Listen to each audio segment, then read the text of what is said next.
What is up, everyone, and welcome to the Random Encounter Podcast, episode 120. I'm your host, James, and I'm joined by the Dress for Your Master himself, the dominant Bryant.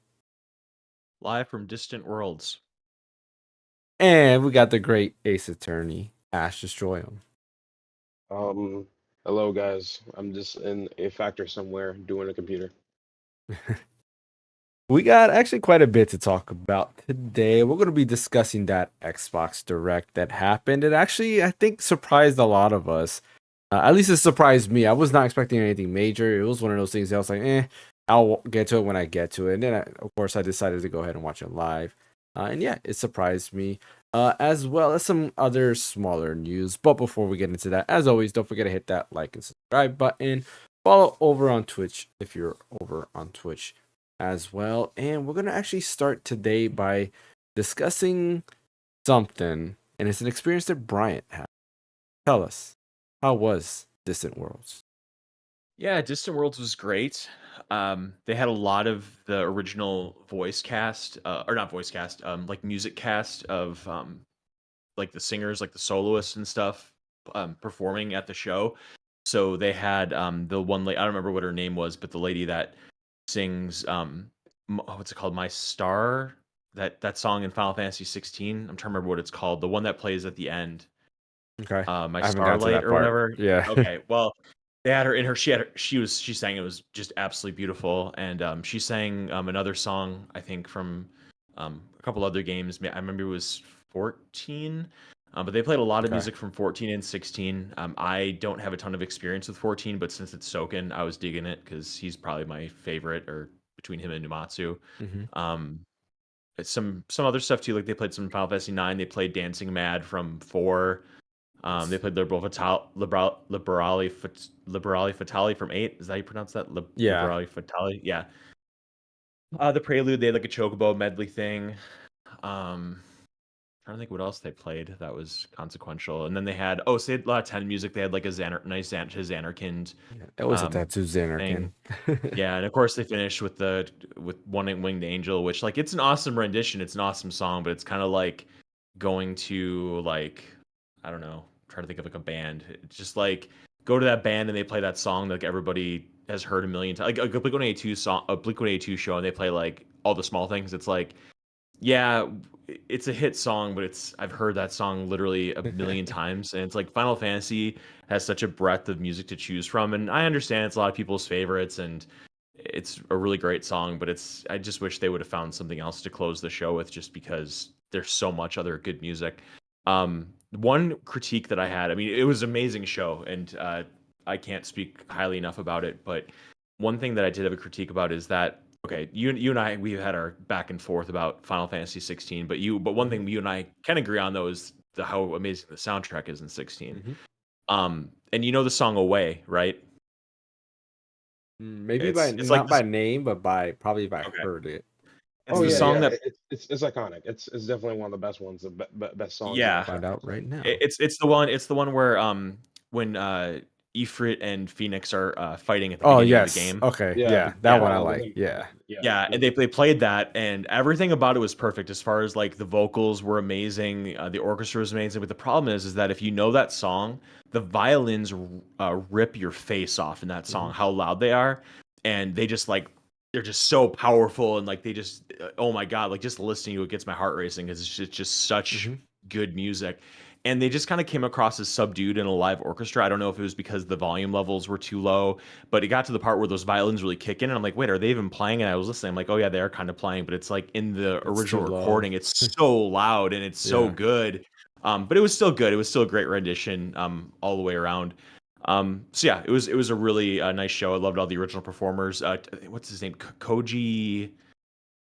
I think his name's Koji Koji Fox. Fox. Yeah. Yeah, he was there. He was in the audience. He was like 4 rows ahead of me, and I almost went up to him to go talk to him because like a couple other people did that, and Yeah. but I just didn't feel like getting up because I really liked him in the Final Fantasy 14 documentary that Yeah. NoClip did. I don't know if you watched that, but he was in No. that. He did a really nice job in that, and I thought his passion for Final Fantasy 14 really kicked through, and I thought he was really likable in that. Mm-hmm. But yeah, overall great show. Yeah. I would like to see him would do live because they did it during, I want to say during the pandemic, they had one of those live concerts, but they didn't have an audience there, and it was a 14 event, not like a Distant Worlds event. And they did the Titan theme from Final Fantasy 14, which is amazing. Like, it's I'm not a big like hard rock person, I'll tell you that. Like, and this has like kind of like that vibe to it, but it does like pump you up. Like, and it comes in phases. Like, if you hear Wait, you said Titan from 14. Did you mean 14? Or did you mean 16? Because no, the one 14. from 16. Okay, because I thought the Yeah. one from 16 Or yeah, is for kind of hard 6 rock. it is. Yeah, they borrow definitely the 14 vibes, but I like the 14 one because it goes in phases. And it's probably more of that nostalgia because you have Titans phase and you're like, okay, it's kind of chill. It's an easy phase. So it has like this light, I don't know, like rock vibe. And then it goes a little bit more heavier to the second phase. And then finally, you have the final phase where there's like, I don't know what you would call, I don't want to say like death metal because I feel like that's wrong to say it. Like, it's the wrong type of genre, but it has like these like light vocals. I'm not sure. Nobody here has heard 14's Titans theme. I think No, I I have haven't. before. I think I have before. I think so, and I think I know what you're talking about. Let me see if I can play it. I can see it from your perspective. It makes sense. Yeah, it's something I like, and I like the final part. And what's funny about it is that I think he does the voice. He's the one that does the voice to, yeah, because it's all in English, but you can't hear it. Yeah, so he does the voice for that, and then the live performance had him doing the voice for it too, which is why I assumed it was him. Let me see if I can get that up here, because now you guys are right now, disappointing me. No, just kidding. Yeah, I think it's called Under the Weight, but I want to find one that has, all right, here it is. So I gotta share my audio. Just real quick, if this plays, will this have any effect on our copyright as far as like on like podcasts and stuff? Okay. No, typically video game stuff is good. Like, actual like music has a lot of effect, and some music usually it's like Nintendo themed. Is usually the ones there, but like when I mean Nintendo things, like think of the iconic like Dire Docks, right? Or Dire Docks, like that one is for whatever reason gets a lot of copyright claim. Why? I don't know. But hold on, let me go into I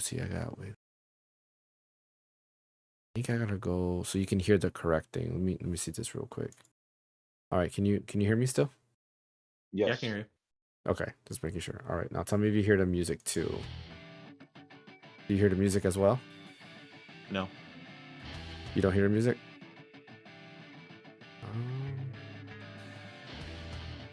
Oh wait. How about now? Okay. Yep. I hear it. All right. So this is the first theme. I'll put up the volume so you can hear it a little bit better. So you hear that? So that's phase 1. And then there's 5 phases. I lied. I said 3. Oh gosh. Yeah. So then this is phase 2. Right? So like now it yeah, starts. Yeah. It's coming back to me now. Yeah. And then this is phase 3. So like the fight gets harder and harder as it goes, but the music gets harder too, which is dope. This is intense. And then you have phase 4, which is this is the phase like basically you either die or you live. It's literally one of those you die or live type of deals. But then the final phase is the one that where his vocals come in.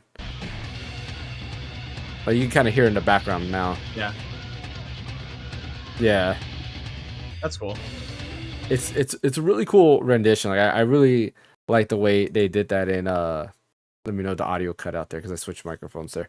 It was really cool the way they did that. And when I first found out that he did the voice, I was like, oh, okay, so that's who did it. Because sometimes you hear music, you hear vocals, you're like, I wonder who's doing the vocals to that. Like, is it Soken himself? Which I think Soken did do some of the vocals too in there. But like you always wonder, like at least I always wonder who's doing the vocals there. When I hear, I'm trying to think of a song. I don't know, like Sephiroth, like who's doing the vocals there? Who did Uematsu did to get those vocals on the PS1? Did he actually hire like a choir? Did he get his friends to be like, hey? Oh, you're talking about for One Winged Angel? Or One Winged Angel, yeah. Yeah. It's like, who he did that. So You're a big Final Fantasy X fiend, I know. Mm-hmm. That scene in 10 where Yuna and Titus are in the water together, Mm-hmm. it's like a very emotional, pivotal scene. Mm-hmm. There's vocals in that, right? There is, yeah, it's Yeah, Japanese vocals. the lady that sang that was there, and they performed that song. Oh, that's kind of cool. Yeah, It was very moving. yeah. That scene, I don't know. A lot of people love that scene. I don't know. This might sound bad to me, but I can care less about that scene. Okay, that doesn't make any sense to me because it's like I'm somebody that's like totally meh with 10, and I think that scene like legitimately is very beautiful. And you're Yeah. somebody that loves 10, you're like, nah, whatever. It's very Yeah, I just interesting. like skip it. I don't know, maybe because I played 10 so many times, it's just like, all right, I Okay, just that's want to possible. It's go to slow. the next I'll give you one. that. Yeah, it slows it down. And it's like the first time it's like, oh, okay, cool. It's a cool scene. And after that, it's like, no, there you go. Like I prefer the scene where they're sliding down off the airship to save Yuna from getting married. That's cool. Like that scene, oh, that lives rent free in my head. I could replay that scene over and over. It's such a cool scene there. Yeah, it's cool. Distant Worlds. I definitely want to go ahead and try. Like they had one in Orlando, and I wanted to try to go to it, but then I forgot and I didn't get the tickets. And yeah, that's already done. So maybe, who knows? Maybe next time. Maybe they'll get one closer here, so I don't have to drive that far and get to see how that goes. And hopefully they play some good music, some different music there. Because One Winged Angel, I agree with you with that. Like I'm tired of hearing that. I know It's that great, song. but It's played everywhere. Everybody plays it. It's in Smash Brothers. Like it's actually in Super Smash Brothers. That song is in there. I put it so it never plays. I make sure every other song but that plays. Bro, I'm tired of it too. You're not alone, man. Yeah, every time it's overplayed. you had to hear it in a remake, and then you have to hear it again in Rebirth, and you're probably gonna hear it again in whatever the third game is gonna be. It's like, oh, you got to hear it in Kingdom Hearts. It's just everywhere. It won't escape you. It's like Sephiroth. Like Sephiroth, yeah, he's everywhere. We're basically like Cloud at this point. Yeah. Did they play Man with the Machine Gun? no. Okay. Oh, really? They did not? That's a missed opportunity. They played a song from 14 called like I'm trying to remember what it was called, like From Dust. It was Stone and Dust or something like that. Oh, okay. That's a good. It was very good. I liked it, even though I'm not super familiar with 14's music. They played like 4 to 6 songs from 14. It was all really 14 good. has some good tracks. Yeah, but it's nothing I'm familiar with because it's like when you haven't heard it before, like you can only absorb so much if you've never heard it before because it doesn't have like emotional resonance. Kind of like if you see an opening band play, it's like, yeah, that was good, but it doesn't have the same emotional resonance with you as You said hearing favorites. from Dusk Till Dawn. You said it was like Dust and Stone or something like that. Let me see if I can find it. That lines up with it. Yeah, that makes sense. Dust and Stone. You said Yeah. Yes. Dust.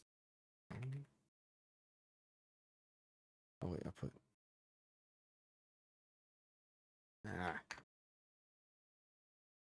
Not Whitestone Black. No. Yeah, it's not popping up here. Yeah, I can't find it. Dust to Dust. It could have been something else. My apologies. I don't know. It was something like that. It was very good though. Okay. Yeah, now you're gonna have me wondering what song that is. Because 14 has a lot of good music. 11 also has a lot of good music. And I feel like it gets slept on as far as like soundtracks go. A lot of people never played 11 because it was online only, right? It was paid subscription. A lot of people didn't really have gaming PCs. Even though I ran pretty much on any PC, you didn't need a gaming PC back then. I mean, I played on PS2. What's up, Smash Mac? Welcome to the podcast, man. But yeah, I even played it on on PS2. I had to buy the little attachment. It came with a hard drive. You plug it in, and also had the Ethernet ports on the back, so you can go ahead and play it. Wi-Fi wasn't as standard. Like routers were coming out, and Wi-Fi was a thing, but like PS2 didn't have built-in like wireless, right? You usually had to hardwire it, so I had to buy this Linksys adapter that would plug into the back of the PS2, and it gave you basically Wi-Fi. It was like a Wi-Fi adapter, which was kind of cool. But 14 has good music. I highly recommend it. Look on Apple Music, Spotify, YouTube Music, whatever the case might be. Look for the Final Fantasy 11 music. It has good stuff. 14 has good stuff. I mean, every Final Fantasy has good music. That's one thing they can't go wrong with, is I feel like the music. I can't think of one Final Fantasy game that doesn't have at least 10 good tracks. All right, let's talk about what we've been playing. And I am going to start off, since we're on the topic of Final Fantasy, because I've been playing Final Fantasy 7 Rebirth on the ROG Ally X. I did stream it And then I got freaked out because like an hour into my stream, the screen like flickered, my monitor screen flickered, and then it went black. And then it reverted my screen to the ROG Ally. I was like, wait, don't tell me my USB-C port like fried. Like literally that's what I thought, because the only thing I had did was plug in my my power adapter into the second USB-C port. So I thought something might have happened and it just fried out. And I was not getting any video. So what I actually had to do was uninstall the AMD Radeon drivers and then reinstall it, and that fixed everything. And after that, I was like, you know what? I'm not going to mess with any settings. I'm just going to play it as it is. But I think I found some good optimal settings on the ROG Ally X. One thing I had to do was go into the Adrenaline software. For those of you who don't know what that is AMD's built-in software to kind of think of it like the GeForce. I think it's called the GeForce app now, whatever the NVIDIA version is.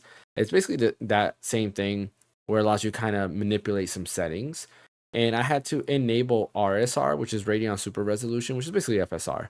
I had to enable it in those settings for borderless windows because for whatever reason, Final Fantasy VII Rebirth only does borderless window or windowed mode, which is stupid. But for RSR to work, it has to be full screen. So since you can't do that, you had to manually put it to that. And then from there, you can choose quality or performance. Quality sets you at 900p and upscales to 1080p. Performance sets you to 720p, upscales to 1080p. I set it to the performance mode. And then, of course, in the Final Fantasy VII Rebirth setting, I have all low settings, 100% scale at 1080p, and it runs higher than 60. I think I'm averaging, according to the Adrenaline app, I'm averaging about 110 frames per second while playing on the ROG Ally, and it works great. Like, and I have frame generation also turned off. But yeah, works great, runs amazing. I just left Calm. I did the Chocobo Bill stuff. And now I'm just doing all these side quests because I think this playthrough I am going to do all the little side quests and kind of just get through everything. And yeah, I haven't had any issues. The frame rate stays above 60, which is all I'm asking for. And yeah, it's cool, I guess. I'll continue playing it. I honestly have been thinking of slowly downloading Ninja Gaiden 2 Black or Ninja Gaiden Black 2. No, 2 Black, right? Ninja Ninja Gaiden Gaiden 2 2 Black. I've been slowly thinking of downloading that, but I was like, no, if I know the minute I download that, I am not going to play Rebirth ever again or until like the next like 10 years or something like that. So we'll see, because it's like my ROG Ally X is sitting here and I've been wanting to play Ninja Gaiden 2 for a while. So yeah, how about you, Brian? What you been playing? Oh, by the way, the name of the song was the Song of Sultan's Suffering. Oh, okay. I don't know if that rings any bells to Ash or whatever, but yeah, that was the name of the song. I have to look into that one later on. Okay. Gosh, what have I been playing? I did get Ninja Gaiden 2 Black, so I did boot that up and play a little bit. I don't think I mean, I need to play it on PC with full settings to see what the true scope of the graphics are, but on PS5, I don't think it looks great. Really? No, not really. Like, I know, because it's supposed to be like a remake with like Unreal Engine 5, but I guess it isn't really. Like, I guess it has the engine or something of Ninja Gaiden Sigma 2 running. Like, the base of Sigma 2 is there, and it has like an Unreal Engine 5 coat of paint on it. So it looks kind of weird. I can't describe it. It looks very like. Is it more the animations, maybe? No, the animations look great. It's just like the textures just look like they have a lot of like static in them, I guess is the best way to say. Interesting. It definitely doesn't look as good as I thought it would look. The frame rate that I've encountered so far is pretty good. I've only beaten the first level, so what do I know? But I'm playing a little bit of that. Still on the hunt to beat my first round of Balatro, so I'm still playing that. I booted up Street Fighter 6 just to kind of go through a couple of characters that I hadn't gone through in anticipation of Maya Shinrai coming next week or in 2 weeks, I think. So that'll be cool to play that again. And besides that, I played a little bit of Donkey Kong as well. Donkey Kong Country Returns I did see you HD. playing that, yeah. Yeah, great game. It's very difficult, but I like that. I like difficult platformers. Looks great. Don't really have anything else to say about it except it's a platform with Donkey Kong. Can't really beat that in 2025. Yeah, that's pretty much it. Cool. What about you, Ash?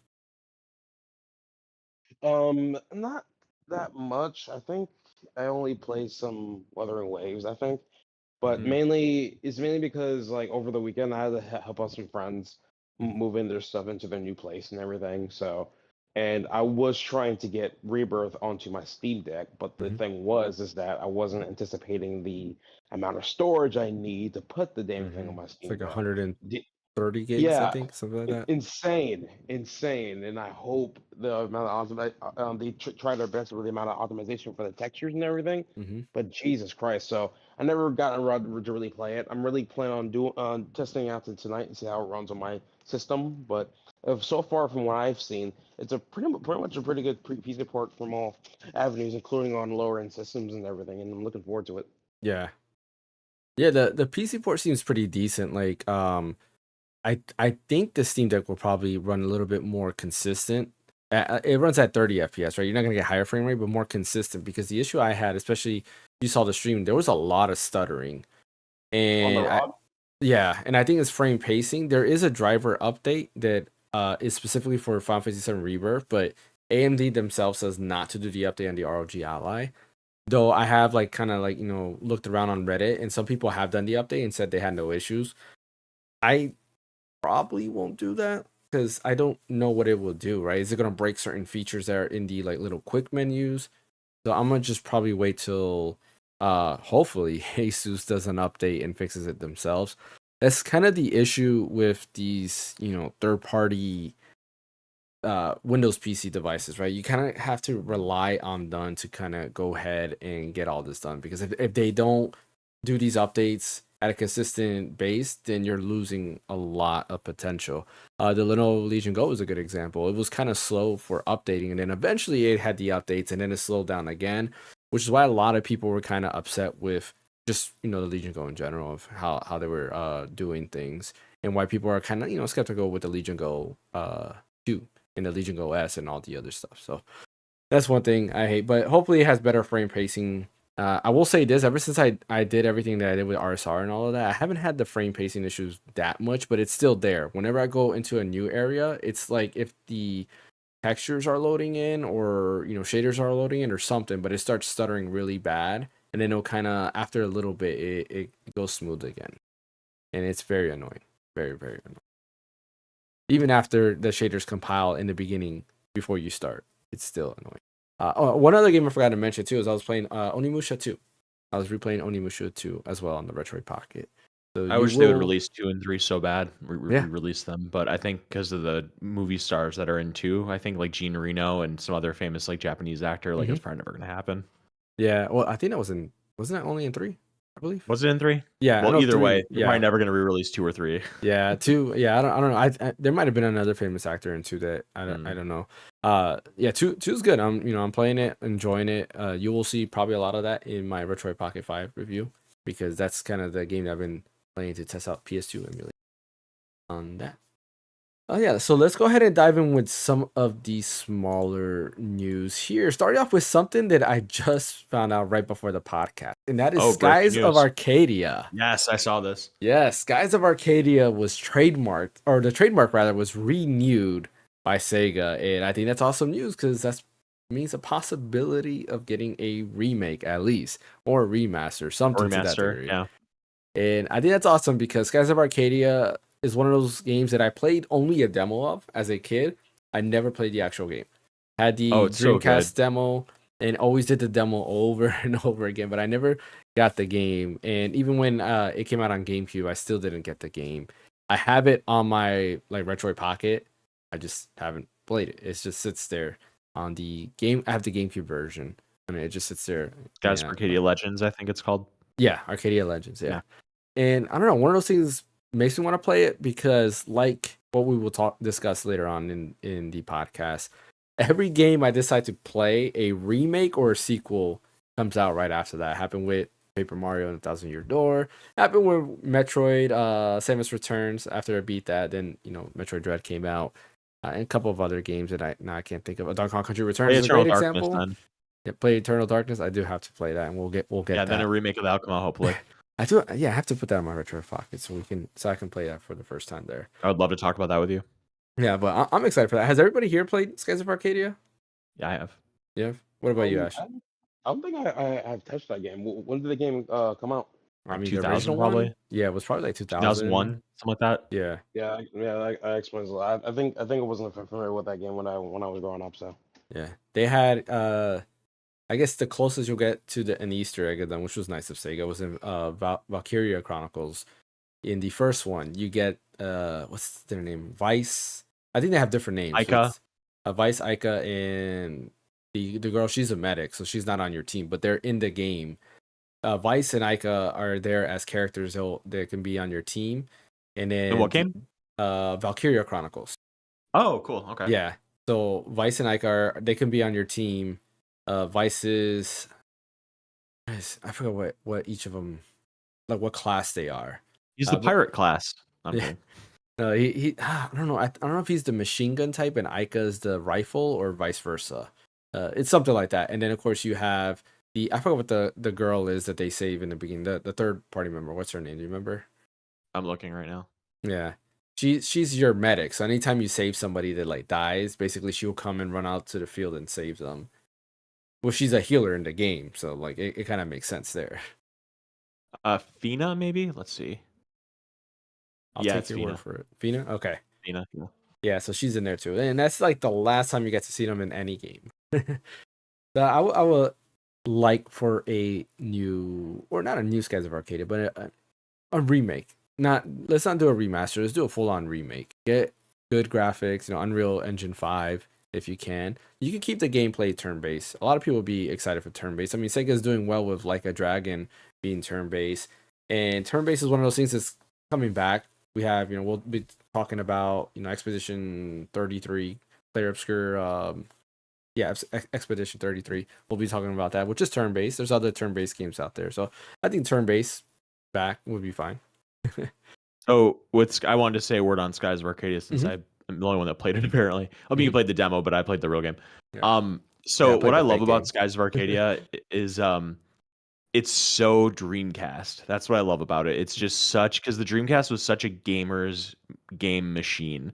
It's kind of like the Steam Deck of 1999. Like it was just very centered around games.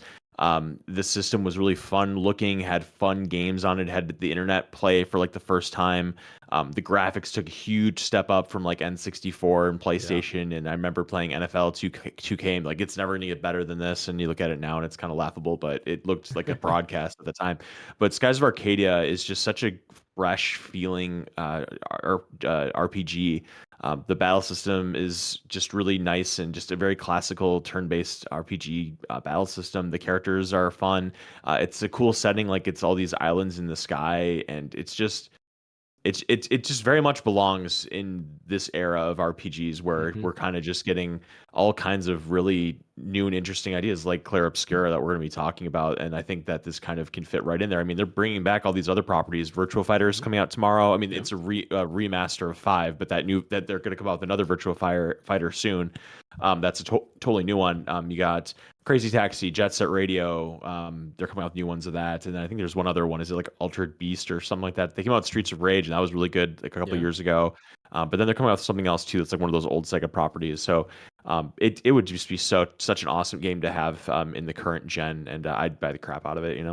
Yeah, I agree, and Ship they're not the battles. only one. Like, I mean, Ninja Gaiden's back, right? Like, we'll be discussing that. Like, a lot of games are coming back, and to me, I think this also proves a fact that the games back then do stand the test of time, and they can come back. They can come back, and the modern audience can enjoy that. Like, it's one of those things where there's a lot of great games from back there that people who were born, you got to think, in the year 2000 probably never played it, because in the year 2000 they were just born. So 2010, they're growing up on the PS3, going into the PS4 era of gaming. So there's a lot of games that they did not like play. Ash.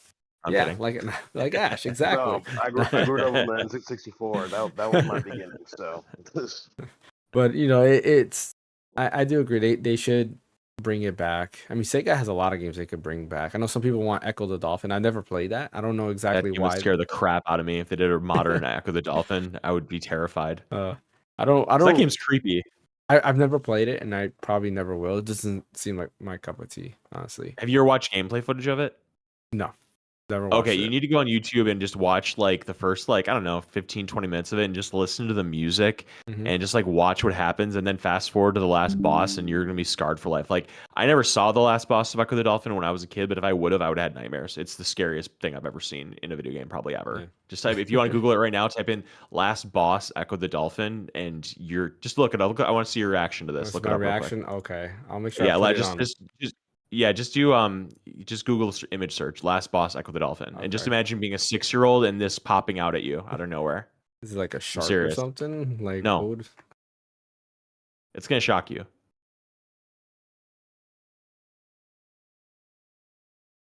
Let's see. The heck is that? Like an alien? Yeah. Like, it looks like Isn't literally that like a scary? yeah. It looks like yeah. Like what do you call it? What's the alien called? The Is it just an xenomorph. alien? Yeah, Oh, xenomorph. yeah. Yeah. Yeah, I It mean, looks just imagine like exactly like that.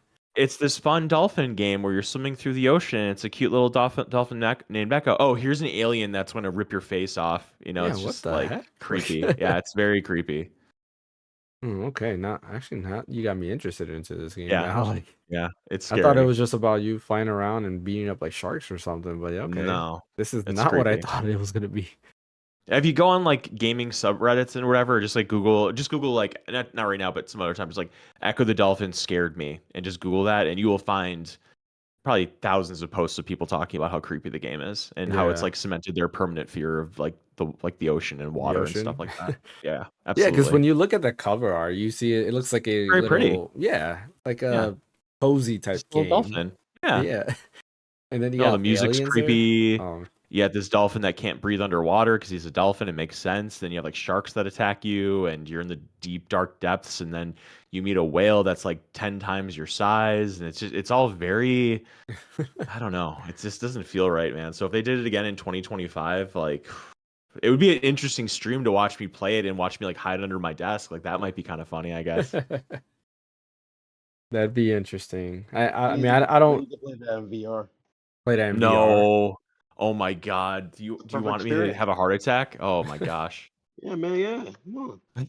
Good content, man. It's Heart Attack Bryant. Yeah, Absolutely. I don't think I could play like even Resident Evil in VR, honestly. It's I mean, intense. Really? yeah, to be fair, I can't. It's hard for me to play anything in VR because I get motion sickness. So, Mm. but like okay. as far as okay, the fair. yeah, Okay. I but don't as far think as like 4 is fear, scary. I played 4 in VR. It's not scary. It's just intense. But Yeah. 7, I couldn't do 7 in VR. No can you way. imagine somebody Well, playing Village in VR and getting to like Village, the baby the scene? dollhouse. Yeah. Yeah, Or yeah, the dollhouse with the baby scene. Yeah, for yeah. sure.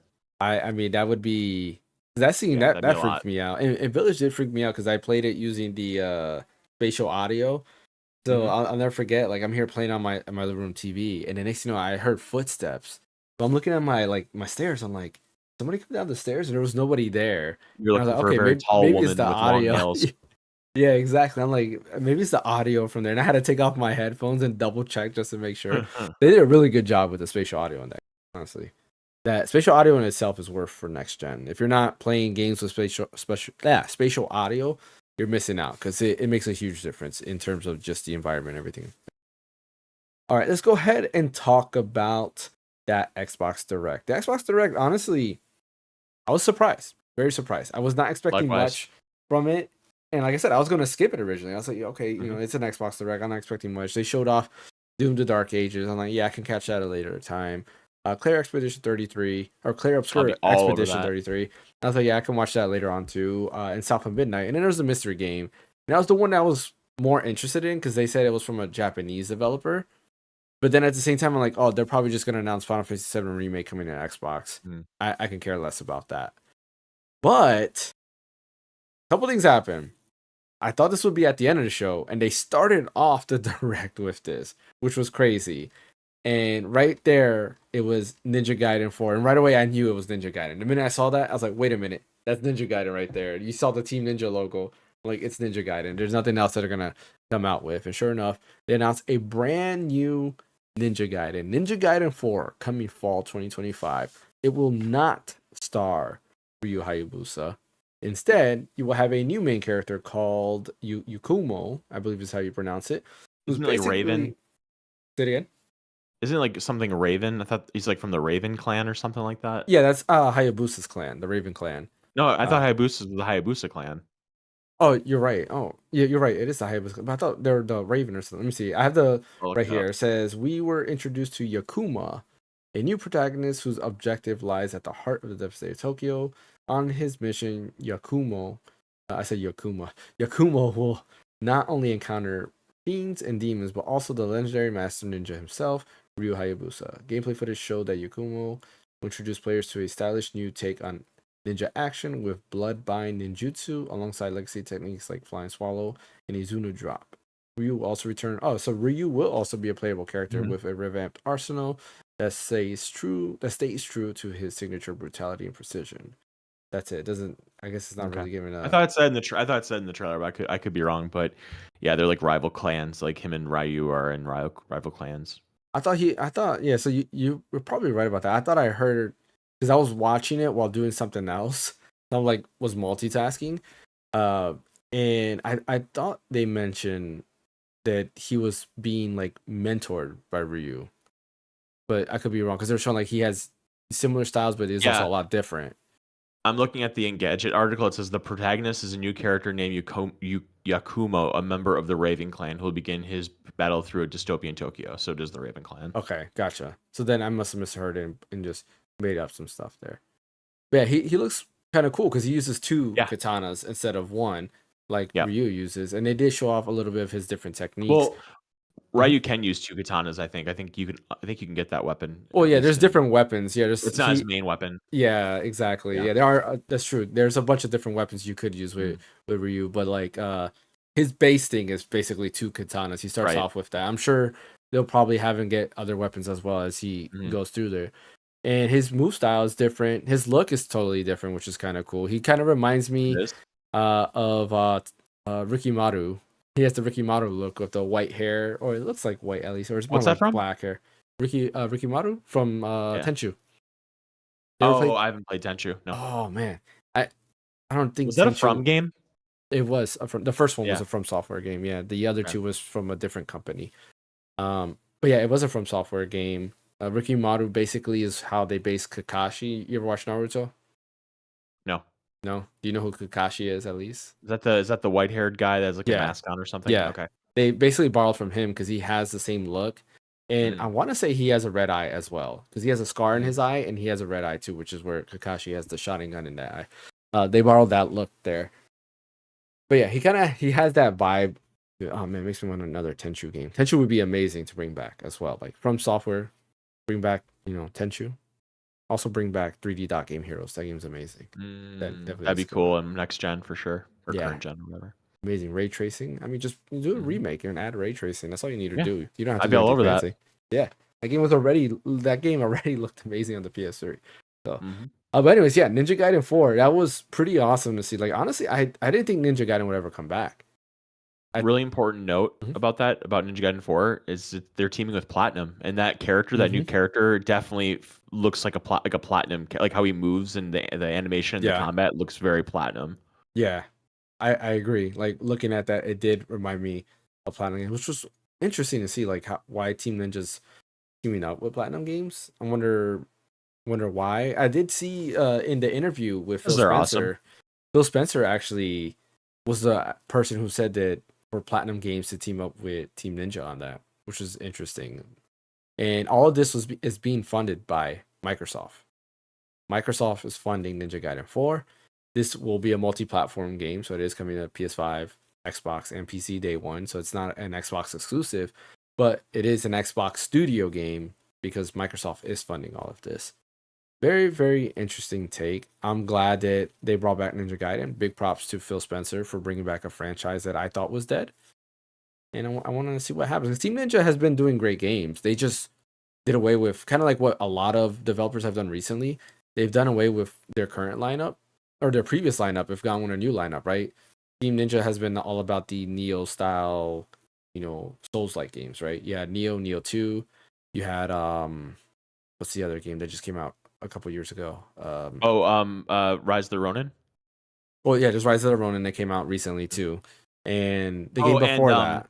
Wulong. Yes, Wulong Fallen Dynasty. Yes. Yeah. That was the other one that came out. So they've kind of done like different things. They haven't made a new Dead or Alive game. which I do like Dead or Alive. It's a great Yeah, fighting Dead or game. Alive's great. Yep. And I mean, technically, there's a new Dead or Alive game, but it's not a Dead Is or it the Alive beach game? game. Volleyball game? Yeah, it's like it's not a Yeah. volleyball game. It's like some weird like Romance simulation, thing. like Yeah. yeah, those one of those weird games. But they have that coming out, which is not the same. But yeah, they haven't done a new Dead or Alive game or a new Ninja Gaiden game. And then we got Ninja Gaiden. Was it at the it was at the Game Awards. Ninja Yeah. Gaiden The showed up 2D at the one. Game Awards, and I was like, oh snap, Ninja Gaiden is back. And I thought that You're was the it. ninja, baby. Yeah, and then this comes out, and they shadow drop Ninja Gaiden 2 Oh, when they Black. shadow dropped that, oh man, my temperature went up. I was so stoked when they shadow dropped that. I was like, I'm Yeah, totally down to play Ninja Gaiden 2 again. that was one of those things that I was not expecting that. When I got shadow drop, I was like, wait a minute, what? Are you What a great serious? shadow drop. Yeah, exactly. That was pretty awesome. Ash, have you played any of the Ninja Gaiden games? Only one on the Wii U, I think. I don't know which one that one Probably was. three. Three was on the Wii U. Yeah, most Yeah, that's likely. Yeah, like considered the black sheep. Mm-hmm. Black Sheep. I actually I liked it. I don't know why people disliked it. It was okay. So I don't know. Yeah. Uh, fun fact. Like I was mentioning this earlier in the podcast. So I was playing Ninja Gaiden 3 not that long ago, like maybe a week or two ago. I was playing it using the Wii U emulator because I was messing around with some stuff and I wanted to see, I forgot what it was, but I wanted to see something with it. So I was playing it on my Wii U emulator and I played quite a bit of it. And I was like, man, that would be cool if a new Ninja Gaiden came out. And of course, this happens like this past week. That was pretty awesome. Again, another game I played, and then a remake comes in. I don't know. I'm not trying to say anything about it, but there seems to be a correlation of I play a game and something new comes out of it. So kind of play Final Fantasy Tactics all the way through again. Yeah, like when they Ninja Gaiden 4 just looks so great, and the fact that Microsoft is funding this and they're kind of Mhm. like the force behind getting this made really, I think, ingratiates them in gamers' hearts, especially concerning the rest of the games we're talking about. The fact that they're the ones that said, you know what, a new Ninja Gaiden game needs to come out, and they just put forward and did it. That's just such a gamer's move as far as like the kind of games that a lot of gamers are looking for right now is a Ninja Gaiden sequel. Like that's just so hardcore, and I love it. It looks fantastic. Like I said before, that Platinum Games um, collaboration I think is a great move. Not that there's anything wrong with Team Ninja, obviously, but Platinum has just been so good with action games lately. I mean, Near Automata by itself is just such a masterpiece. Then you have all the Bayonetta games and all the rest, and they definitely have made a name for themselves. And I think those two teaming up, especially when you look at how the movement looks in Ninja Gaiden 4 and those like really special attacks, like where the screen turns red and it's like really like artistic and really cool. Um, and like the environment, it's like this kind of really weird Tokyo with like in the beginning of the trailer, it has like a toy head. I don't even know how you Yeah, describe it. It's like a demon head. It looks like it's like a mechanical, and it's like constantly raining in Tokyo, and yeah, you're that going was on like kind of cool. yeah, and you're going on like trains and hopping between things, and then you're just killing all these enemies, and I'm so jazzed for that. And then you go to Ninja Gaiden 2 Black, and again, I mean that game came out in '08, which is really crazy to think that it's almost 20 years old, which makes me not feel great about things, about how old I am. Um, and then they shadow drop that, which again, what a great shout. I thought they were going to say like coming out this summer you can play Ninja Gaiden 2 Black, and then in fall you can play Ninja Gaiden. No, you're playing Ninja Gaiden 2 Black right now.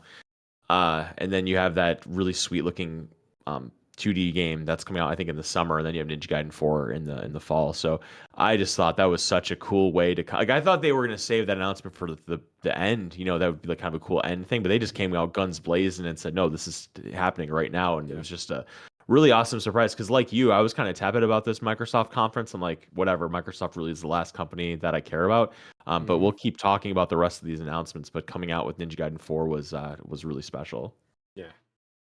Yeah, I'm curious to see how this is gonna go. And honestly, I wonder if they'll make a new Dead or Alive, because if you guys don't know, like Dead or Alive's story, it's tied into the Ninja Gaiden Ryu's in it. universe. Yep, he's in the first one, he's kind of the main character.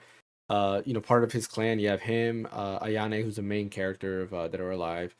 Um, or not Ayane. Is it Ayane? No, Well, who's the other girl? Ayane is in Ninja Gaiden. Yeah, And she's the one with the the purple hair, purple right? hair. Yeah, it's not her. It's the other girl, the one with the reddish Kasumi? hair. Yes, Kasumi's the red Kasumi. hair. Yeah, so Kasumi's in Ninja Gaiden?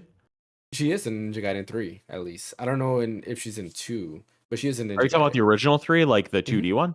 Oh, I No, didn't know no, that. Ninja Gaiden Oh, 3 oh, Razor's 3D. Edge? Oh, Yes, okay. Razor's Edge. Yes.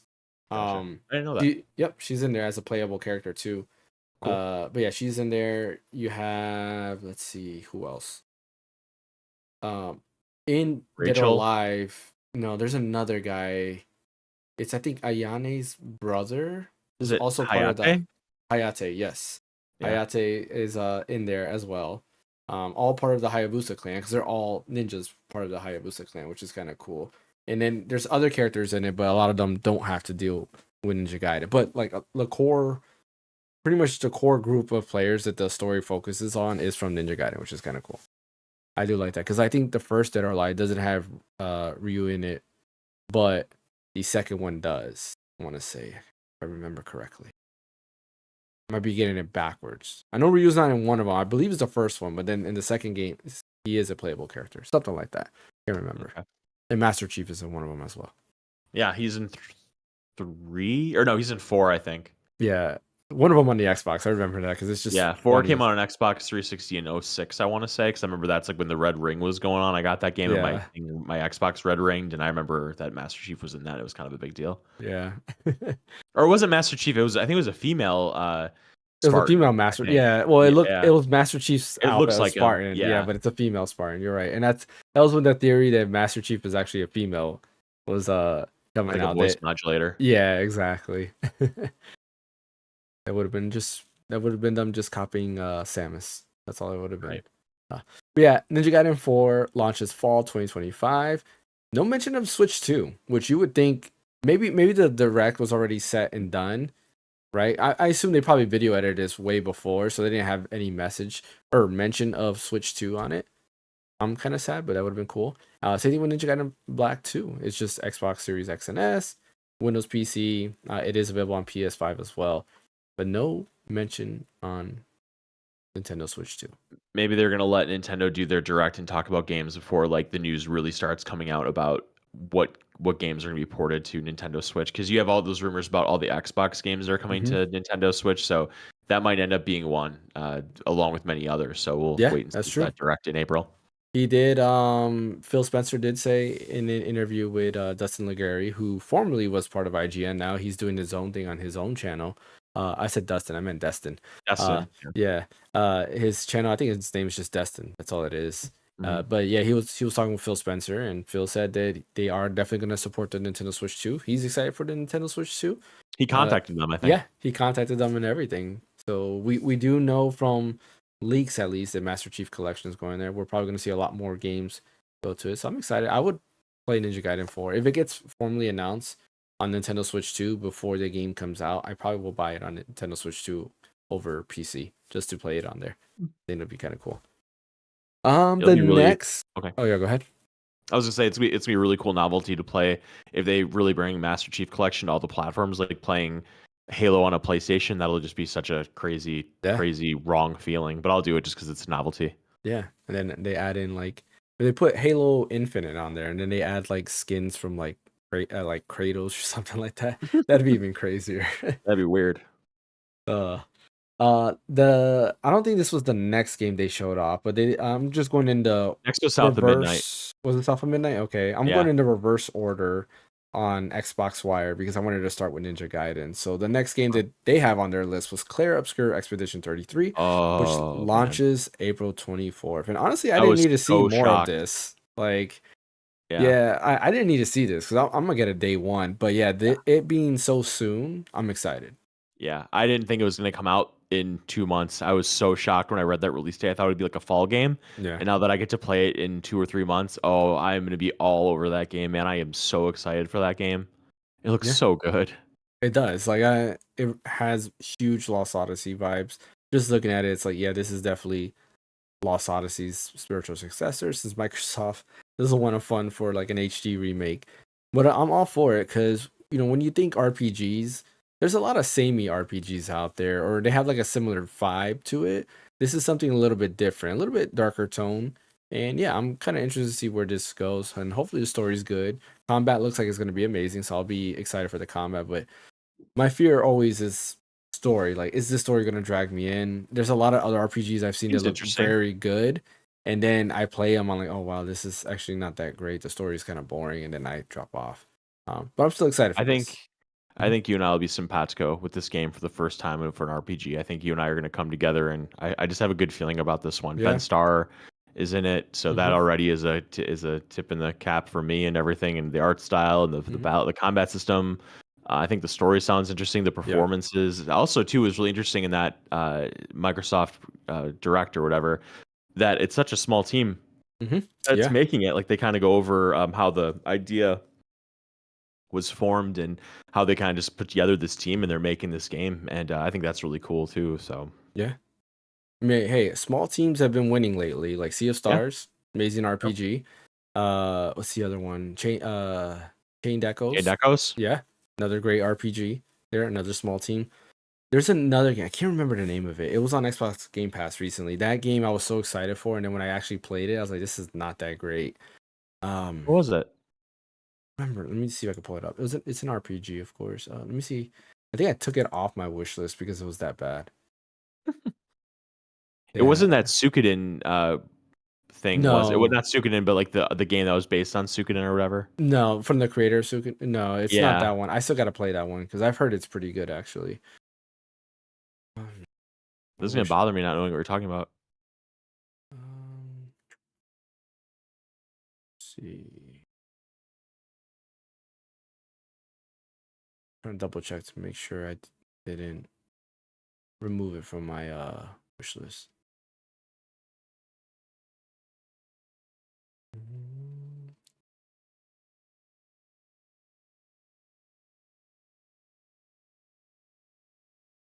I have games on here. I don't even know what they are, but they're on this list. So, um, shoot, I don't remember what the name of it is. Okay, well, if you think of it, you gotta Yeah, I interrupt mean, whoever and tell us who it is, I'm gonna or have to tell us who search it for is. it. I just put RPG, but putting RPG in Steam is like, Yeah, that's a bit much. yeah. I want to say no. I was thinking it starts with like a E, like Eternal something, but maybe not.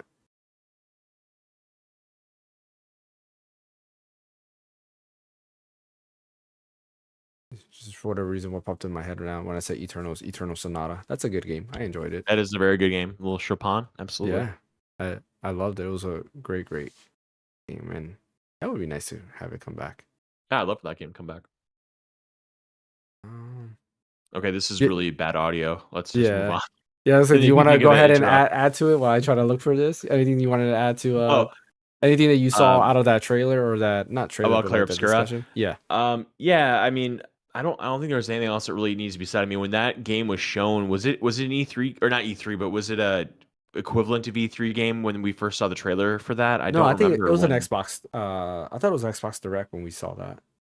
but was it during E3 time, like where we had like a bunch of people? Because like, Possibly. Yeah. well, whatever. I just remember when I saw that trailer. I think you and I both, maybe we both watched. I don't know. Yeah, We we had did watch it we had to together. react to it. Yeah. Or we at least Was that? reacted to it Yeah, we together. reacted. We Yeah. talked about it. I remember. I don't think I was there though, because I think I remember watching it and being like, "Oh man, this game looks so sick," and I wasn't able to talk to you in real time about it.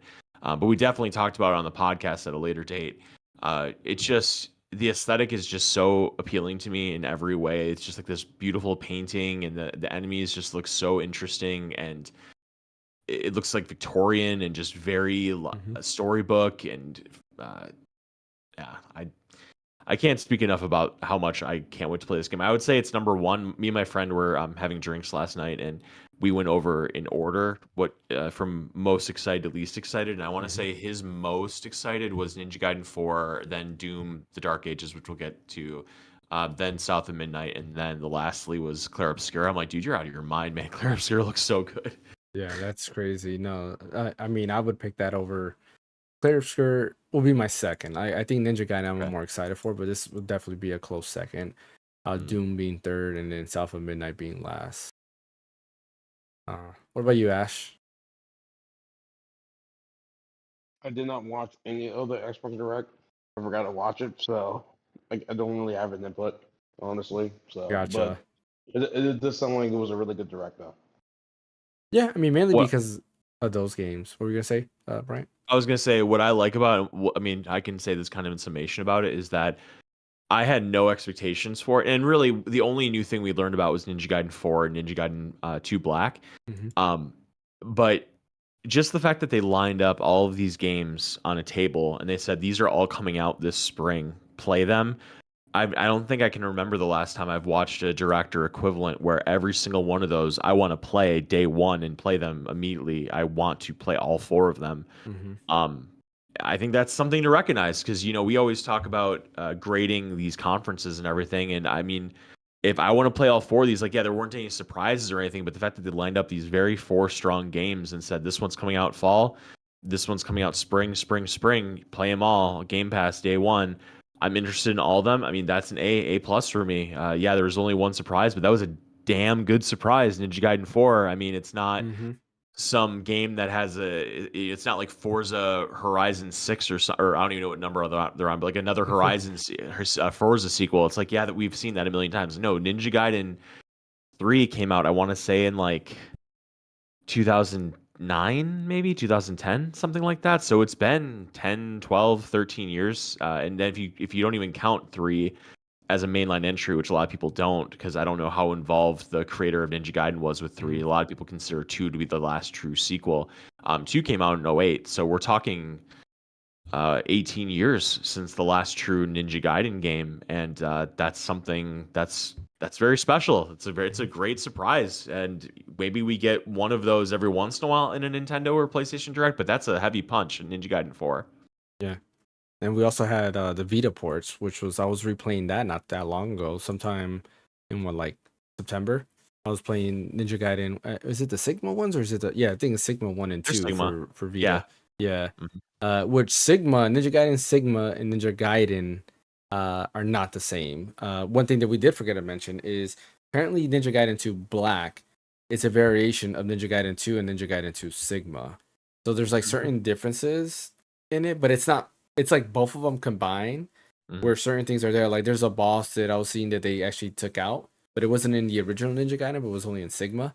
And people were saying like that boss never made sense to begin with. So they removed that boss there. But then there's stuff like they've added, like it's kind of a combination. So Ninja Gaiden 2 Black is not a direct remake of Ninja Gaiden 2 or Ninja Gaiden 2 Sigma. It's a combination of both. They say this is the definitive way to play Ninja Gaiden 2. Like they consider this the definitive way. Yeah, which is, hey, that's cool. Play it. Yeah, it's cool. And I say play it. I can't, I've gone down this list on here and I cannot find it. So you're still hunting for it. Yeah, whenever I find it, I'll let you guys know. And maybe next podcast, I'll mention it because it's not that important. Shout it out for being bad. I'm sure they appreciate it. Yeah. It's like it looked so cool. I watched like trailers. I watched like their or not watched, but I read updates and it looked pretty neat. And then playing it, I'm like, yeah, this is not good at all. All right. Next game on the list was South of Midnight, launching April 8th, 2025. This one, so I was like in the midst of looking at it and like not looking at it because again I was in the middle of doing something, so I couldn't like keep full eyes on this. But it does have like fan had said this. It does have some like Kenna Bridge of Spirits vibes to it. Going for it, which is I'm all for it. It's an action adventure game, right? It's not an RPG. I mean, it probably has RPG elements like every other action adventure game, but it's more in the action adventure side. And yeah, it looks cool, honestly. Like it does look cool. It is not the one that I'm like top for, but this is probably a game that I will play because I do enjoy third-person action games. Like games like this, it just reminds me of the old like PS2/Xbox era of gaming where we just had some cool actiony, maybe not platforming, but there's like platform elements to it, but it's like that actiony platforms to it. What do you think? I love the animation. I think the story that's going to be told is very unique because I think it takes place in the bayou and it has to do with like spirits, like kind of like a New Orleans vibe. Like what's it called? Like it's called Bourbon Street, right? Is that what's called Bourbon Street? I have no clue. No, what Mardi Gras and all that. Isn't that Bourbon Street? Anyway, it just has like kind of like a ghostly kind of cool spiritual thing going on with they talk about like how she is like threading something, and it makes things like with these threads, and Mm-hmm. it just seems like there's a lot of like cool lore and maybe even history behind it, and like some interesting uh like heritage kind of stuff going on. It just Mm-hmm. it looks very unique, and you're right. It is an action adventure. It kind of like reminds me of a Devil May Cry kind of thing. I mean, maybe not exactly like that, but just kind of in that same realm where you're like going around fighting enemies Yeah. and doing aerial stuff, and the bosses look cool. Again, it kind of has a like a Wallace and Gromit kind, not exactly Wallace and Gromit, but just kind of like a stop motion animation, like a Yeah. Coraline kind of thing going on, and I think that's really unique. Yeah. The performances, I think that when they were doing the stream, they showed the people that were making it, and the woman that the main character was based off of, like her performance and her voice and everything, and they just seemed so enthusiastic about the project. And I think that level of enthusiasm and passion really can bleed into a project that's really special and really good. And there's nothing that I've seen so far of that game that makes me think it's anything less than very good. I think it'll be quite exceptional actually when it comes out. We'll see. Yeah. Yeah. What's up, Geek? Sorry I didn't get to your comment. I was scrolling through trying to find a game. But yeah, like honestly, it's Compulsion Games, which I want to say what other. We Happy Few. Yeah. So yeah, they've done that. Which I've never played We Happy Few, I heard but it's I not heard that it was great. it was it. I heard like it I heard was it was like like okay. decent. Yeah, that's what I was saying. Yeah. That's what I heard. It was mixed for the Oh, most part. say it Yeah. again. It was mixed for the most part, mainly Mix. because Yeah. it was trying to. It was heavily inspired by the Bioshock Bioshock. series, Yeah. and a lot of fans or veterans of Bioshock didn't really take it too kindly to Mhm. We Happy Few, except the ones that haven't played Bioshock before, and those people would like the game a lot more than compared to Bioshock fans. Yeah. It's pretty mixed from that perspective. Yeah. I mean, Like if I want to play Bioshock, I'll play Bioshock. Do your own yeah, thing. exactly. Yeah, honestly, like when it comes to this, like I'll play it. April is one of those times that April 8th, April 2nd is the Nintendo Switch 2. Yep. April is gonna be a tough month because like any hype for any game I have right now will probably be overshadowed once I hear the Switch 2 stuff. And that's assuming, hopefully not, that they don't decide to pull something that's known in like carrier spaces and stuff like that, right? Where, oh yeah, today we're announcing a Nintendo Switch 2 pre-order start this Friday, and then you can pick it up next Friday. Like, hopefully they don't do that, because like if they pull that, then I'm like, oh, okay, well, Do you have Game Pass right now? Probably not, right? I do it, and it ends I think next month, so I do Yep. have Game Pass right You might now. need to pull the trigger for another month or two. That would let you play those games probably, and not Yeah. to spend a lot. Yeah, exactly, and I need the time to do that. That's true. That's even tougher than money. That's way tougher than money is the time. Yeah, time is the one thing that hurts, especially if I'm gonna be going through Rebirth again. Like that's a long game, and I still want to finish 16. Like I was playing 16 And not Astrobot. long ago. And Yeah, I still need to finish and Astrobot. Yeah, I still need to finish Zelda, Echoes of Wisdom. I still need to finish freaking Unicorn Overlord. Like there's a lot of games I still need to finish, but it's the time. I blame the hardware reviews I do because that takes up a lot of time. Because I'm constantly messing with them to make sure I have enough input to say it's good or it's not, or what I don't like, and so forth. But yeah, South of Midnight comes out April 8th. Of course, you can pre-order it, but why pre-order it when you can get it on Game Pass? All right, and then the final game that they showed off was Captain America: The Dark Ages, aka Doom: The Dark Ages. I don't think that's what it's called. This is definitely awesome because, Fan has said it in the chat. It just makes Doom guy feel like you're Captain America by throwing his shield that has blades on the end of it and stuff like that, which is pretty awesome. I mean, it's more Doom.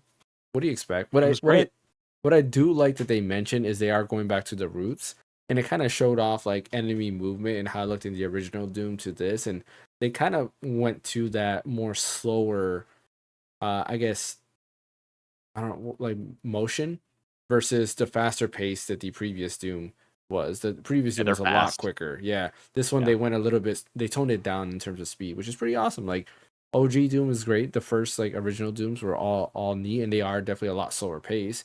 Where I don't think they need to go too slow, but it looks like it's a perfect blend of yes, you're gonna get what we brought back with Doom. What was it? 16. Was it 2016? The first Doom remake was Yeah. 2016. Okay, And then Doom so Eternal came out in 2020, I think. okay, so Doom 2016, like it's gonna blend in what they added and started from there to what they also had in the old school Doom games, which is pretty cool. What do you And think about also, this? Yeah, no multiplayer. They announced there's no multiplayer, and they're focusing solely on single player, which I think is awesome. Yeah, because you can yes, tell looking at that trailer, it looks really special as far as a really frenetic. Because they announced that there's parrying in it now, and then you yeah, watch him do parrying, and then he throws the shield, and yep, then I think the thing that is very much iconic for this game, and it goes back to the first trailer they showed, is that gun that grinds skulls and yeah. shoots like skull fragments. It's just so cool. It's just so metal. I love it. Uh, the only thing is I finished Doom 2016. I loved it. That was a great game. Doom Eternal is hard. That's a hard game, even on normal, just because you have to use the chainsaw. You have to use, there's like a flamethrower you use, there's like a grenade, ice grenade, or there's just a lot of mechanics to it to juggle to get resources, and it's almost too much for me. And so it looks like this might be a little less frenetic and just kind of more, not strategic, but just kind of more like 2016, maybe a bit more simple, just a bit more grounded, perhaps, with like the shield and that kind of being the main gameplay driver and the parrying and everything. I can get by in parrying. I mean, I love Bayonetta. I love Nier Automata, like that whole thing of like moving at the last second to do something. That's very addicting. Oh, Stellar Blade had that and all that. So yeah, it looks great. Again, I can't wait to play that. It's a string of pretty much A+ games for me. Yeah. Yeah, I agree. I mean, Doom so far, Doom is one of those games I feel like has yet to fail. Like, Yeah. and even then, like the least like Doom games are still very good. Yeah. I mean, you gotta think Doom is a classic. It spun out a bunch of other Doom likes with Wolfenstein, Hexen, Dark Forces. Quake. One of my favorite games, and I actually love Dark Forces. It is very Doom like in every way, shape, or form. It just is Star Wars themed, and that's probably where the biases comes in because it's Star Wars mixed with a Doom gameplay, and I loved it. But yeah, Quake is another one, which is very Doom inspired there, and then of course it kind of changed to its own thing. But yeah, it inspired a lot of first person shooters to begin with, and great first person shooters at that. Because every game that we just mentioned are great, first person games. You do know that I'm not the biggest fan of first person games. Like I honestly prefer third person over first person, but Doom is one of those that I do enjoy. And yeah, not that long ago, I want to say in the beginning of last year before I sold my Xbox, I was going through Doom 1 and 2 and 3 on the Xbox through Game Pass, and then I sold it because I was like, all right, I can also get those games on any other platform. I don't really need the Xbox for that. Mm-hmm. So yeah, overall, like this Xbox Direct was really good. Mm-hmm. Surprising with Ninja Gaiden, and I think everything hit. Like even The release dates were big. Release dates were good. They actually show gameplay, right? Which is what we all, cry about. At least what I cry about is I want to see cry gameplay. about it.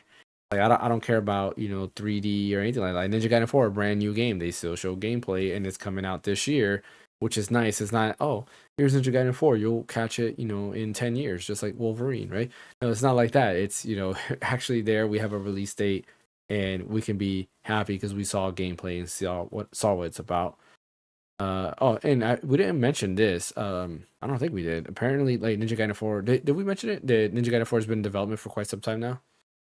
No, we didn't, but that's how it's getting released so soon, is because they've been working on it for so long. Yeah, I think it was like 6 years or something like that, maybe longer. Only than that, like 5 years, 4 or 5 years. Yeah, it's crazy when you think about that. Yeah, and they kept it They on the kept it wraps. secret for so long. Yeah. It's very rare because games leak all the time. I mean, we seen leak. I mean, just look at the Switch 2. That leaked for quite some time, and we got to see models and stuff like that. We've seen a lot of games leak before they get announced. And I want to say Doom: The Dark Ages got leaked before it got announced. I'm almost 100% positive that got leaked before it got announced. But Ninja Gaiden 4 didn't get leaked. Just kind of crazy. Yeah, they did a good job with this. Big props to Xbox. They gave gamers what gamers want, and they didn't miss. A lot of people are. Yeah, go ahead. I said now go buy it or play it on Game Pass. Like show them. Like vote with your playing and vote with your wallet. Yeah, I was gonna mention that a lot of people are upset because every game they showed here is outside. I think outside of South of Midnight is multi-platform, so you will be That's able to true. play every single game on any platform. And when I mean multi-platform, right? PlayStation, it'll be available on PS5. And Every game PC. you Yeah. see here will be available on PC, including Mhm. South of Midnight. But Doom, The Dark Ages, Expedition 33, and Ninja Gaiden 4 are all available on PS5 as well, so you'll be able to play those over there. And yeah, I mean, I think you just have to come to terms that Xbox is not a third party company. They Microsoft, that's what they're Mhm. doing now. Like that's all about. It's not about really the hardware for them anymore. Now it's about getting their name out as like the game studio that's Yep. pushing all of this gamer stuff. Which I mean, not a bad avenue to go down. But they were kind of developing this hardware, this Xbox, but now it's like they're kind of shifting away pushing from away that from it. strategy. Yeah. Yeah, And I seen like some negative feedback to it, which makes sense, right? Like now PlayStation, and there's Nintendo of course, but PlayStation is now the king.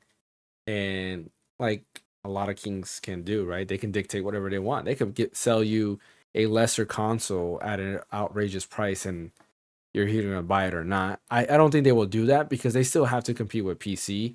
While PC is very expensive, the barrier to entry is getting cheaper because of the handheld space, in my opinion. You can buy an ROG Ally X connected to a monitor, and it's very well capable of playing games. Maybe not in the same quality of PlayStation, but still, you have that form factor.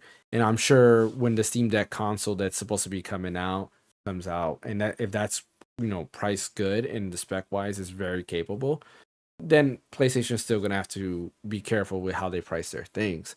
So I don't think we'll have to worry too much about pricing in terms of like not the whole ball is not going to be only in Sony's court. Somebody else will come in to take place of that. If the Steam Deck 2 is very capable, there's also or Steam Deck 2, Switch 2 is also very capable, then you also have people who can go to a Nintendo device for games like that. But I think overall, you just got to accept that Xbox is now a third party company. they're a software Unfortunately. company. Yep. And kind of sucks, but it's like it's an end of an era for now. We'll see what happens in the future. And I'm just happy that they're bringing good games. Like they brought back Ninja Gaiden 4. What more can we say, right? That's all we can wish for is, better games like this. Bring back other franchises because there's a lot of dormant franchises that just need to come back. There's a lot of great Maybe games they're that gonna still need push to be Skies. made. Hmm? I said maybe they're gonna be the ones that push Skies of Arcadia out. That'd be crazy. They'll get a lot of people happy with that. If they come back and just start bringing back all these franchises that people want, and they're like, "Here's money, do this." Yeah, they're gonna make their Be money. smart. Yeah. They will make their money. I Maybe, mean, they definitely do have a lot of capital, so they can definitely yeah, make it happen. Absolutely.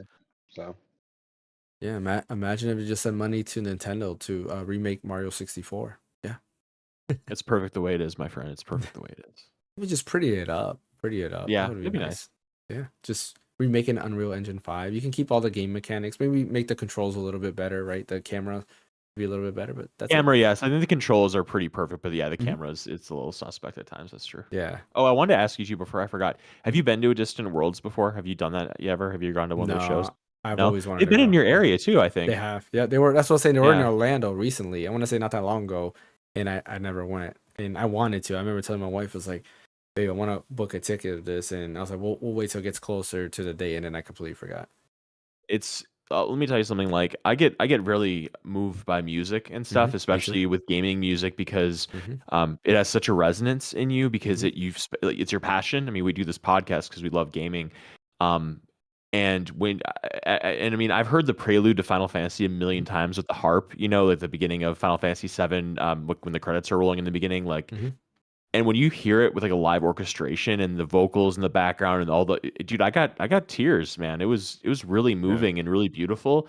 And my friend is just like, "Oh, I don't want to go see that live. I can just listen to the game soundtrack on my computer." I'm like, "Dude, when you're The listening to a same. live orchestra playing it and you can feel the vibrations of the music in your Hmm. body from the light and the monitor that's showing the gameplay, like it's an experience and it's Hmm. well worth the money. Yeah. It's such an awesome time." Yeah. I mean, yeah. Live performances is always different. Like I've been to live concerts and like a live concert versus listening to on on an app or whatever, it is not the same thing. Yeah, Right. definitely not the same at all. Yeah, I guess actually before we end today's podcast, real quick, let's mention what our top 5 Final Fantasy songs are. Doesn't have to be in any order, Oh, just the first man. 5 that come to your head. I'll start off, so I'll give you guys a little bit of I time to think. gotta try to make a list. Hang Yeah. on. So we're gonna start with number 5. To me, it's actually gonna be Roland Berry Roland. I think it's Roland Berry Fields from Final Fantasy 11. I really like that song. There's just something soothing and like calm for that song. Like I really do like that. Next one that I can think of is Final Fantasy 10. I don't remember what it is, but in the beginning, when you're running to like when Sin is attacking Xanarkin and the music plays, you have Orin and you're on the little highway there and you're running away. Like that battle song. I always loved that. I think it's called Run, actually.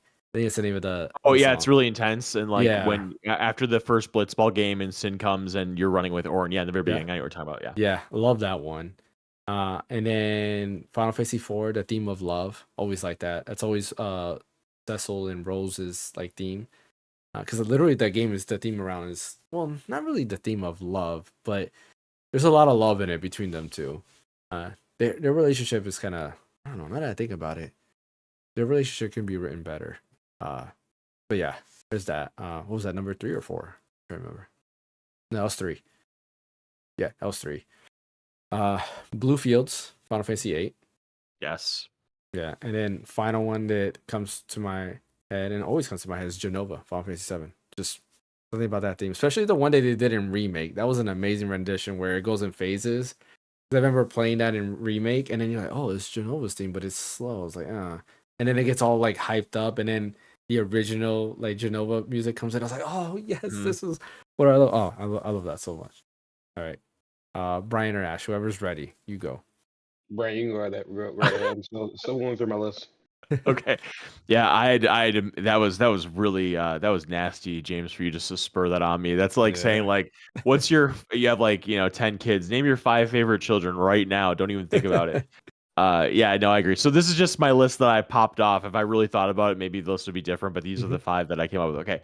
Away for sure from 16 is one of my favorite Final Fantasy songs. Just that opening cinema perfectly encapsulates why I love 16 so much. It's just so epic. It gives me goosebumps.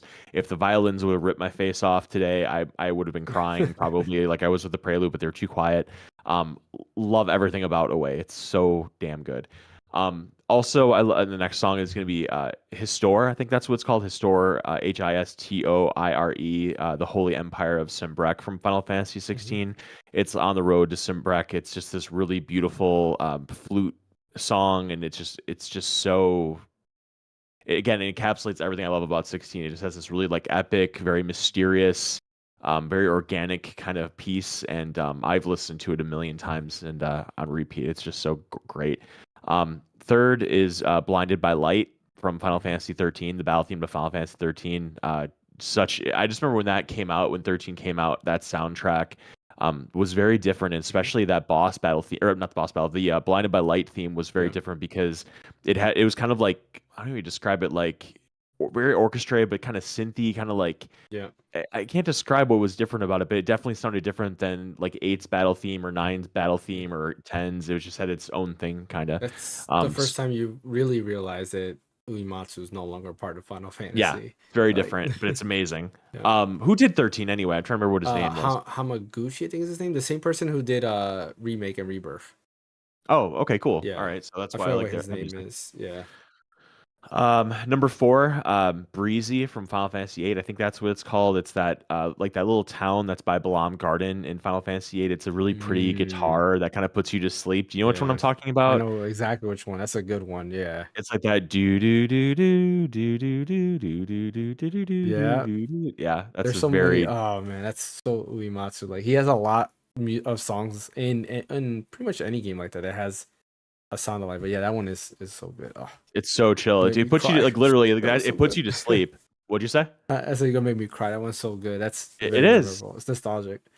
It is. And I say Hamaguchi. I like Hamaguchi is the person who's making 13. It's a Masashi. I don't know how to pronounce his name. Hamazu.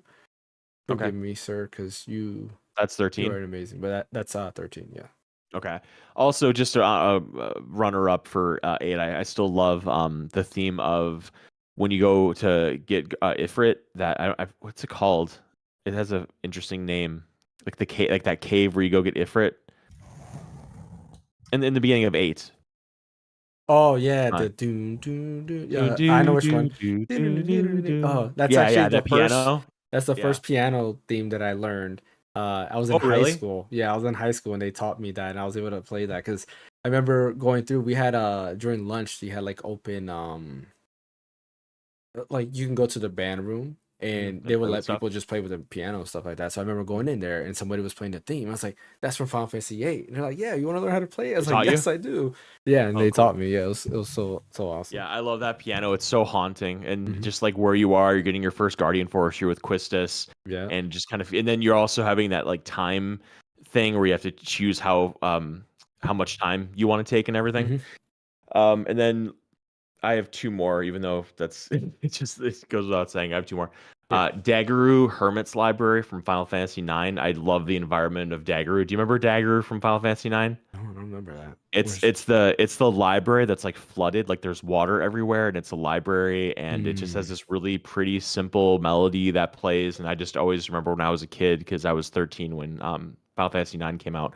I just remember thinking like I wish I could go and live at that library where it's just like flooded everywhere, and it just was such a cool place. It just felt very cozy because 9 is very cozy in my opinion. And then lastly, I think it's called Those Who Fight Further from 6. Is that the name of the Yeah, the boss boss battle theme. theme from Yeah. 6? Yeah. Yeah. Yeah, that boss That's battle theme is so damn good in 6. And the thing is, I haven't even played through 6. I've never gotten out of it's called Narsh in 6, that first area. Is that what it's called? Narsh? yeah. Yeah, I've never even left Narsh, but I love the 6 boss battle theme. So Yeah. those are my ones off the top of my head, but I'm sure I could come up with an even better one if I really thought about it. It's funny. Yeah. I haven't finished a full playthrough to 6 either. And I was like Really? you. I've never gone past that, but I did when the Pixel remaster came out. I did Okay. get past. I got to like where Terra finally transformed into whatever that form is that she has. And then you have to go and look for her. And I keep dying in a certain spot. And I'm like, you know what? I'll play it again later. There you go. Yeah. Another game to the pile. Yeah, exactly. No, I'm looking at the list of the composer for, Final Fantasy 13, and honestly, he doesn't have a lot of games under his belt. Oh, okay. Yeah, he has. Actually, he did. Oh no, he did Musashi Samurai Legend, which is also really good. That's the second Is that the Musashi PS2 game? Yes. Yeah, Yeah. I finished that game. That game is really good. Yeah, it does have his tone there. And he also did the Front Mission Gun Hazard. I think it's the first Front Mission. Yeah, it looks like it's the first Front Mission. Oh, you know what it is? Mhm. Speaking of 13, like why Blinded by Light is, I think the kind of hook Mhm. to why Blinded by Light is so good is that violin. Yeah, I was I gonna don't say think that. there's been any other Final Fantasy game up to that point that that I don't know if 11 had it or 12, but 13 that violin it's just so cool. I mean, loved it. 15 has killer violins because it's Yoko But I'm talking about Shimomura before that, play. like Oh, before that? up to Yeah. 13. Up to 13, there wasn't much of that. Because 10 Yeah. didn't. 10 was 10. I'm trying to remember what 10 was No. like. What was No, 10? 10 Palm didn't. 10. 10, he did some of the songs, but not a lot. But 10 was more upbeat because it had to be upbeat because of Dun, dun, dun, yeah. dun, dun, dun, dun, right? Yeah. They try to do because Uematsu did some of the songs. He did two Xanargan. I think he did a couple of other songs, but with 10 it was him. Hold on, I just saw it right here. I gotta tell you something. Junya Nakano was the main composer. What's up? You made me think of this when you mentioned Xanarkin. So my girlfriend and I went to the show together, and I told her, I was like, yeah, James is in love with 10, and I'm very tepid towards 10. But I'm like, but you know what? I'm like, Xanarkin is a beautiful piece of music, and a lot of the music in 10 is really nice. And so like they're like, okay, we're gonna play to Xanarkin now, and the piano that dun, dun, dun, dun, dun, dun, dun, starts playing, and she's like, do you want to go look at the merch? I'm like, are you? I looked at her, I'm like, you're joking, right? And she's like. No, I'm not joking. She was being dead serious. So, like, I'm not leaving to Xanarkin. Are you out of your mind? I'm absolutely listening to this. This is beautiful. Yeah, of course. It's one of the best songs. Like it's really good. It starts off the game very well because that's the intro. Absolutely. It's the first song. Beautiful vibes. Yeah. The vibes, man. The vibes. James Very Arnold Taylor haunting, doing the depressing. voice too was also very good. Oh, is that Titus's voice actor? James Arnold. Got that narration. Yeah. Yeah. He did a good job of changing his voice throughout the game. He went from like a whiny brat to like, oh man, this is serious. All right, Ash, it's your turn. Yep, go. Yeah, I got on PC just to say this so that way y'all can hear me clear when I'm talking about my favorite music. So for starters, number 5 definitely has to be Sound of the Waterscape from FF13. Despite my indifferences for that game, I love the fucking soundtrack. They went in on that Sound of the Waterscape. I can't lie to you, bro. Beautiful.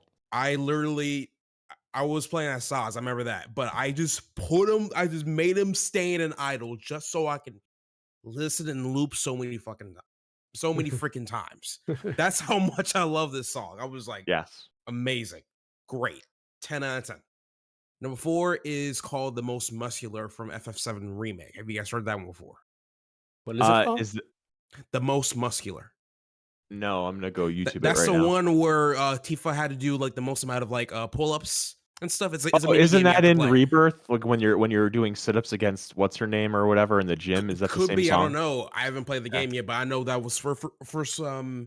Is it just those you fight, but yeah, but like a different version? Okay. Yes, yeah. I love that one a lot because that kind of hyped me on getting back into the gym. I just love that song so much. Yeah, it was a really good song for me. And at that time, I was trying to make a program where like it hypes you up as you doing your reps with that music and stuff. And I'm still working on it, but that right there, that was a really good iteration of Those You Fight. It was really good. All right? I love that pull. That's great. Yeah, really great. And then number 3, I can't find the name of this one, but I love this a lot because it was the beginning of Final Fantasy. I'll go it by mouth, so that way you guys can recognize it. But basically, it's from the first Final Fantasy game. You have your Warriors of Light, and they come into the kingdom and stuff, and it goes like this. Do do do do. Oh, crap! Not the do do do do do. Yes. Main theme. Final Fantasy. Oh, that was just the main thing. Yeah, I was looking up prelude for FF1, but I keep getting the wrong thing. So okay, so it was just the main thing. There's a name to it. Hold on, I'm looking it up. There's a name to it. It's like called Prelude. The Prelude. No, it's not the. Prelude. I did look at the Prelude. It was the wrong one. You talking about like the one that's in the castle? Yes. Isn't it the plays in the castle? Yeah, no, it's the castle theme. It sounds similar, but it's different. It was just called the castle theme. Okay. I think that's what it's called. I'm almost positive. Let me see if I could. No, it's not Matoya's Cave. Or actually, no. Yeah, it might be that one. Hold on. Okay, so according to YouTube, Final Fantasy 1 OST, this is just called opening theme. The dun dun dun dun dun dun. Okay. All right, but you guys know. You guys know what I know what you're talking about. That's a very classical song. They played that song. Theme? Yeah, it's called the opening theme. Apparently, according to YouTube. Demo. Oh wait, yeah. Hold on. It's funny that this theme's kind of like one of the most iconic classic themes. Well, we can't really figure out the name of it, man. They played it at the end of 8, I remember. At the ending credits of 8, they played it. And also at Distant Worlds, that's the song they played over the credits at Distant Worlds. So isn't it? But I think it's called the Prelude, though.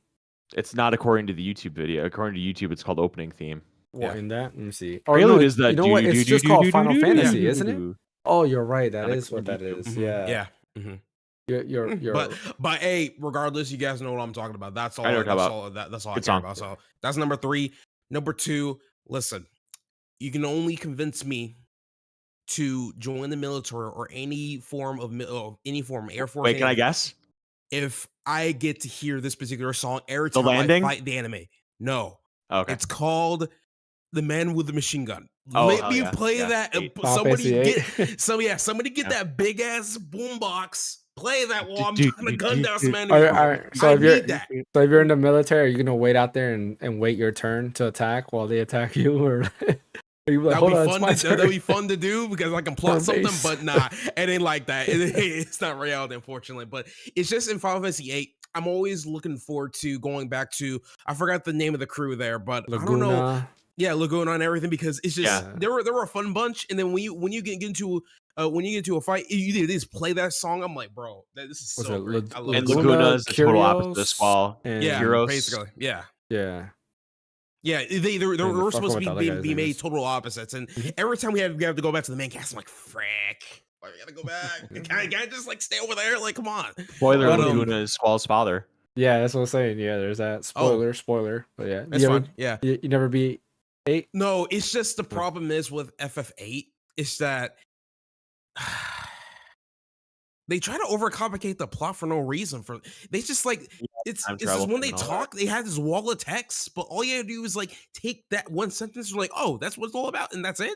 It's just I don't know what it was. They're all It's just- orphans. It's weird, but I like the story of 8, but it's a little weird sometimes. Yeah, I liked it too. It's story not of that 8. bad. Yeah, the story of 8, there's nothing wrong with it. It's just like when they're trying to use different dialogue to like convey it or something like that, it gets a bit convoluted, and that I kind liked of it. like And that I mean, kind of you're appeared supposed to be in feeling like Squall though, like because Squall sometimes gets Yeah. annoyed of all the dialogue too. He's like, really? He's like, come on, and he's like in his own world because he's like, Yeah, come that's on, like, true. Oh you yeah, guys he are- has a lot of inner monologue and Yeah. stuff. Yeah, like That's while the true, yeah. dialogue is going on, you see like Squall's thoughts, and I think they Mhm. did a good job of kind of conveying like, hey, you're Squall, right? That's who you're playing as, and you're supposed to be feeling like him to an extent. And with the FFA 2 kind of teaches you on like how to play the game. So Mm-hmm. instead of using your I'm still calling them girlfriends. I know that GF stands for something else, but if you keep using Guardian your Force. when you keep using your girlfriends constantly, and later on in the game you fight a really hard boss, and then you realize, oh my god, my characters are weak. Well, because you keep using your girlfriends, and because of that, now you're stuck, right? So Yeah. I love how the game teaches you, hey, listen, there's a perfect time to use certain things within the game. So Mhm. I respect that. I respect them for that. I don't know if you guys heard that in the background. We did. I did. Anyway, all right. Second, wait, was it that my third or second? I thought that was That was your your fourth, third. wasn't it? Was That was your third. Oh, that was fourth. I'm pretty You sure it was said- third. Okay, man with a machine gun. No, it was second. It was second. It was second. It was No, second. because you did No. the Opening. Man yeah, with machine gun. opening. I was going from 5 to 1. So fifth was Sun with Waterscape. Yeah. What was it? One? Fourth was the opening, Final Fantasy 1, and then there's this one. This was your third. Fourth was the most muscular. Yes. Yeah, Oh, fourth most was the most muscular. Yeah, muscular. so this is This your is the fourth, last you're right. one. Third Yeah. third one. What did I say for third? Oh, the opening. The opening. And yeah. the second was the man with machine gun. Yes, and this then is the I'm last going to one. my first one. Yeah. Yeah. So number one, James, I know you don't like this particular Final Fantasy, but this is literally the best FF song I ever heard in my life. Mainly because I have my own. I only make my own headcanon with the composer that was fighting cancer for a good while, Mhm. and this has to be "Find My Flame," straight yeah. up. Which one is Because that one? Soken, right? That's one by Soken, and that's Yeah. FF16. Yeah, which Okay, one is Cancer. that though? Like, Hmm? which one is that? Like, where does it play in 16? Basically, when- when Clive's basically fighting his inner self, his inner demon, if that makes sense, right? And he has to accept the fact that, hey, listen, Ifrit is a part of him. He knows that he killed Joshua Joshua. Joshua during that time, and he has to accept the truth. Press Mhm. Yep. L2 and R2.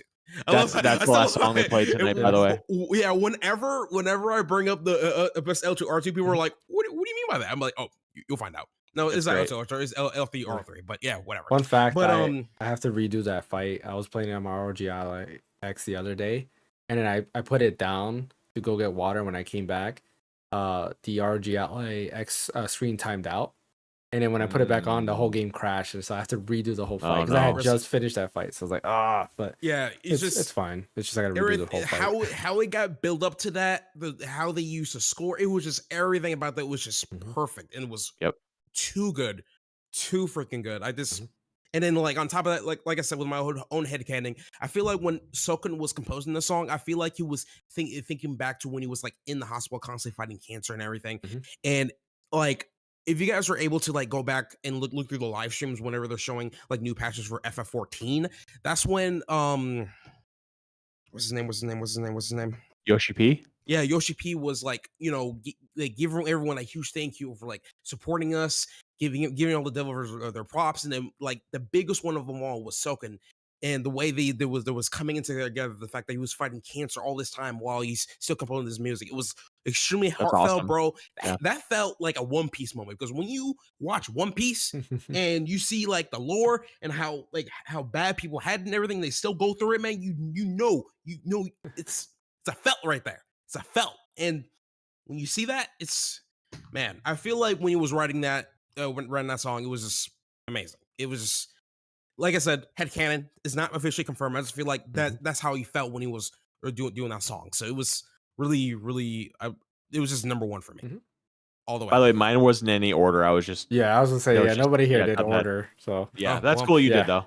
Yeah, and an honorary mention, I would like to say "Stand By" a "Stand By Me" by Florence Plus the Machine from Oh, FF15. from 15. Basically, like a what you call a rendition for "Stand By Me." Rendition. Yeah. Rendition. Honestly, I cover, love that version a lot. if It I was have really good. to, if I had to pick a number one, it probably is Somnus. I love Somnus from 15. Like that theme is just so amazing. It's, Oh, I think I know which one. Yeah. that's the main I theme see of why. 15. Yeah. with the Yeah, violin. They played a song. That was really good. That was really good. They played a song from 15 at the show tonight, and I'm not a really big, huge 15 fan, but that piece is really good. That I want to say it's like that do do do do do do. Oh, yeah, I know what you're talking about. I know what you're talking about. Yeah, They're on like on the grassy plains where they're in when they're traversing and stuff. Now the thing is, there's a lot of problems I have with 15, obviously, and stuff, especially like a lot of missed opportunities of like yes, like internal dialogue between the bros and everything. Like bro, come on, take a hit from any Tales game and is applied to 15, and boom, we got more lore with all the characters that we love and stuff. But they didn't do that. It's just we're in a car ride, but nothing's happening. Until like 10 minutes later, Prompto was like, "Hey, Noctis, can I take a picture of this?" And I'm like, "Yeah, sure, go right ahead." And I'm like, "Come on, that's it. This is what we're getting. No, freaking no asking why, Prompto. Why you want to take a picture of this?" And he's like, "Oh, I don't know, maybe because I heard about this one thing." Like, come on, a lot of missed opportunities for world building for this damn game. Like, come on. You know what's So funny much. is a lot of nitpicking, of course. the It's just the song that you're talking about. I think that rendition that they play was actually never in 15. So they played Really? bits and really? pieces of it in different variations of that song, but the full I know in trailers song, though. yeah, the full song was never in 15. It was only in the demo where you play as like Noctis as a kid, and you had to like you're like going through like that dream world as Noctis as a kid. It had like very Kingdom Hearts vibes because Wait, repeat that one more time. What? You're talking about the song I was talking about, "Stand By Me," the rendition that No, was the never one played in the full that game? no, the one that Bryant was saying. Stand By Me was playing the full game. Yeah. Yeah. Because version I of- know it was the beginning of the game. That was it. Yeah, So. that one is. I'm gonna get the name of it. Hang on, I'm gonna find out the name of this song because I'll hear it. Okay. Well, there's okay. a bunch of different variants that sound like it, and they have bits and pieces of it. But the full one, is from the demo. I forgot what it's called.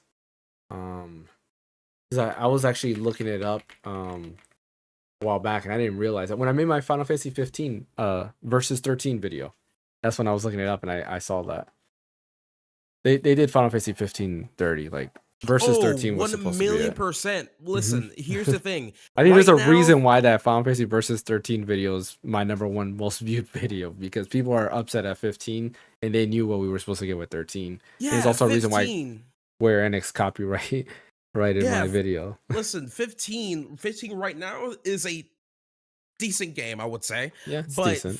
15 when it came out was trash because there was a lot of promises that weren't made at all. And like a good amount of people were asking, "Wait, why is 15 still being trashed on me?" Because the game was not the game that we were promised. Simple as that. Okay? The Royal Edition was something close to what was promised, but not all the way. Okay? People need to understand on why it was what it was, because trust me, if Tetsuya Nomura stayed on the 15 project, then the game would have been a lot better. It's the song you're talking about is Vals. It's in Latin, so like Valse di Fantastica. Yeah, that's the name that of sounds it. right. Yeah. What's it? Vas. Yeah, VALSEDIFAN. I'm gonna listen to it. BASTICA. Yeah. And it's in. Yeah, that's it. Yep, that's it. Yeah. I'm listening to it. Yep, that's it. Yeah, it's in the platinum demo. Okay. It was very good. Yeah, Yeah. my thing with 15 was that there was so much potential there about what the city of Insomnia, that's what it was called, right? Noctis' Yes. city. Like what the city looked like, what the kingdom was like before the fall, the stuff with like Noctis being a prince, the romance between Luna what's her name? Luna Yeah, Luna Freya. Luna Freya. Yeah. Yeah, Luna Freya, why they were connected, what the significance was of the royal arms that you were trying to collect, what the empire was like that was trying to take. There was so much cool political intrigue that could have been explored there, but I just feel like so much of it got cut because when some plot elements happen with Luna Freya, I felt so empty because they didn't really develop the relationship at all, and then it comes out later that like a lot of the game's content was cut. And so it was like it just felt very empty. And so I really feel like there was so much potential with 15, maybe to be like one of my favorites, but it just didn't land for me. And I really didn't like the magic system in 15 either. I can explain that. So a lot of that stuff got cut, but eventually got put back into like the other forms of episodes? content. Yeah, in episode Pronto, episode of Ignis, this and that, and then on top of that, they also made a movie. Yeah, I as watched well. it. So yeah, and that wasn't a good way to do it. Not like they should have just push all that stuff into All the game all in one. And because they were doing this, it made the story even more confusing. Right? Yeah. It Well, it's not only that, like there's more than that because they cut and they change stuff, right? So like Luna Freya is a character that Tabata had introduced. The original person was Stella, who was the main antagonist and the original love interest to Noctis, where the whole thing is they're not getting married. Stella is actually a princess of is it Niflheim? No, Niflheim's from 7. oh yeah. No, Nibelheim's from 7. So it is Niflheim. Yeah. Is that what it's called? Like the Nibelheim 7. Yeah, so I think it is Nibelheim's Niflheim. The bad Oh, yeah. people Oh, yeah. in 15. Like the guy who comes, to attack. You don't even get to fight him. He's dead when you go to the freaking city, which is another stupid thing. But he was the one in the trailers that they always show like Noctis's dad and him, like they go and like they put their hands like that, and then the swords are all over the guy, and then like Noctis's dad has like a bunch of like other like things over him. Anyways, she was like the princess of there, and they were coming to attack. There's a whole scene in the movie, in Kingslave movie, where what's his name? The guy who plays Jesse, his character, Aaron Paul. Aaron Paul's like character is talking to Luna Freya in there. That original scene was Noctis talking to Stella, and then they're talking about like the god. What's the god from Final Fantasy 13? Etros. In the 13 trilogy. You're not talking about Odin, are you? No. No, There's the okay. god, the god or goddess Etros. Etros sounds right. Yeah. Yeah. So they're talking about Etros in there, because remember, Final Fantasy Versus 13 was supposed to be connected to 13 and Agito 13, which was later changed to Type O. So yeah, there's a lot of stuff that they cut out of 15 that made it bad. The combat system, they redid the combat system because the original combat system was supposed to be like Kingdom Hearts, where you press actually your right trigger, or no, your R1 and L1 would switch your weapons, and you can choose your weapons on the fly, and then each weapon had their own different abilities. The magic system was a lot like Kingdom Hearts, where you can set them to like shortcuts, or you can go down the list on magic and choose whatever magic system. You had an MP bar, you had a lot of things was changed to what he thought would be great, and yeah, it became a mess. And this is like a primary example of companies like intervening with artists. Mhm. Let artists do their thing. They have ideas. Let them cook. Yeah, That's their thing was that my bad, not cook. Let them bake. Yeah. For crying out loud. Like, come on. Well, the whole thing was that Nomura was taking too long, but it's So like, what? bro, you had him working on this, you had him working on That game, all the that game Kingdom was a Hearts long games. time in coming, man. Yeah. 15. But it's like in the span of 15, Nomura came out with how many Kingdom Hearts games, because they had him going to all of those at the same time. It's like, dude, like you didn't give him a chance to work on 15. It's just that it goes back to my point, mismanagement. Like this is on them. Yeah, Literally on Square Enix. Like it's just leave them be. Yeah. The 7 parts are coming out in nice order, I have to say. Like that was like between 2020 and 2024. Like I think those were 4 well spent years, and I'm crossing my fingers so much that the 3rd part comes out to coincide with the 30th anniversary of 7. Yeah. I think that would just be so cool. What's the 30th I think they'll learn their lesson. I think they'll learn their lesson from 27, all they right? did. 2027? Yeah. 2027 would be the 30th anniversary. Yep. Yeah. Which makes me feel so old. I mean, Nomura's been doing a good, he's doing a good job because he's done with Kingdom Hearts 3. Like he's working on 4 now. Right. But I think it's like he's not the only one doing 7, right? Where Final Fantasy 15 was his thing, which is again why he's upset because there's a whole interview where he mentions that he's upset that they didn't let him finish 15, which is why he's planning on making Verum Rex from Kingdom Hearts, which looks exactly like the 15 trailer. And if you notice, the secret ending in Kingdom Hearts 3 is literally the trailer to Final Fantasy Versus 13, where Exactly. Yeah. the scene where Noctis is in a car like this. The Remind DLC, right? Mm-hmm. Yeah. Exactly. Yeah. There's a lot of hints there, which I go through in my video for everybody watching the podcast. You can check out my video on YouTube. It's what did I title the video? I don't even remember. It's a Final Fantasy Versus 13 video. Yeah, that was a very popular video, wasn't it? It is. Yeah, it's my most watched video. But I go through the whole thing on what 15 was originally supposed to be, and a couple reasons on why Nomura is upset at Square Enix because they didn't let him finish this game. Lots of comments. A lot of people in there. All of them loved you. Yeah, and you got to realize Nomura is not the enemy in this game. It's unfortunately Square Enix's fault for corporate, man. I'm like, ruining this game. Like, Jesus Christ. What had potential to probably be the best Final Fantasy game became a very mid Final Fantasy game. Like it's okay at best. I enjoyed it, but I was like, platinumed it. Meh. I won't be surprised if people call it trash because honestly, I don't blame them. Yeah. I think the game was decent. I think the game now was decent, but when it came out, definitely trash. So beautiful soundtrack, beautiful game. It looked really nice, especially really back good. then. The summons were pretty awesome, like being these tall giant beasts, which not practical but cool. Yeah. I mean, I thought that it was awesome. Like that Leviathan fight was pretty decent. In the vortex and everything. There's a lot of good, like you said, visual stuff there. Going on the train and seeing like Shiva's like dead body on the snow area, like to me that was crazy. I was like, you look at that, you're like, wow. And then the story, you can see that some of the elements were kind of cool. Seeing that how some of the summons who are known as gods, they turned into people to kind of like, what was it to kind of guard them and protect them from one of the summons who was evil. And there's a lot of cool lore behind it. Maybe I should do like a whole 15 lore video. We'll see how that goes. Yeah. Maybe. Sure, have some fun with that. Yeah. But that's all that we have for today's podcast. Appreciate everybody for listening. As always, don't forget to hit that like and subscribe button on YouTube. Follow over on Twitch. Videos will be, or the podcast will be up on podcast services sooner rather than later, thanks to Bryant getting things done there. And pretty much, usually you're looking at a day or two later, you'll be able to see it on there. Hopefully you won't hear any background noise. I was looking at my monitor here and it doesn't look like background noise could be heard. So should be able to, have good clean audio versus last time. I apologize for last week. Last week we didn't have that clean audio, and that's because NVIDIA noise removal likes to be dumb, unfortunately. But Ash, where can I catch you at? You can catch me at Destroyum on YouTube. May have a video by next week. Who knows? I do have one reaction video I want to make, but that's pretty much it. What about you, Bryant? At Red So Deep on the Blue Sky. And you can also catch him at Distant Worlds as well. Indeed.